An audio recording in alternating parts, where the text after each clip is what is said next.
આખું જગત જુએ અને એક પરમાત્મા જુએ, એમાં આસમાન જમીનનો ફરક છે.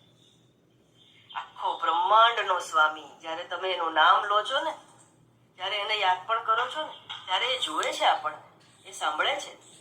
કાનનો કાન છે, ચક્ષુનું એ ચક્ષુ છે. કેનોપનિષદમાં કહ્યું છે મનનું એ મન છે. તો આપણી અંદર જો મનથી પણ પરમાત્માને યાદ કરી લીધા હોય તો એ શું ના જુએ? કેટલા બધા ઉદાહરણો છે. પુરાણો એટલે જ વાંચવાના છે કે આપણી ભક્તિ દ્રઢ થાય. પુરાણો એટલા માટે છે કે આપણી ભક્તિ દ્રઢ થાય. વખોડશો નહીં. થોડુંક જ્ઞાન મળી ગયું પુરાણોને વખોડશો નહીં, કથાકારોને વખોડશો નહીં. ભક્તિનું પ્લેટફોર્મ તૈયાર કરે છે. લોકેશણામાંથી બચી જાઓ, પરમાત્મા પ્રેમથી આપણી પાસે આવી જશે. અસ્તુ.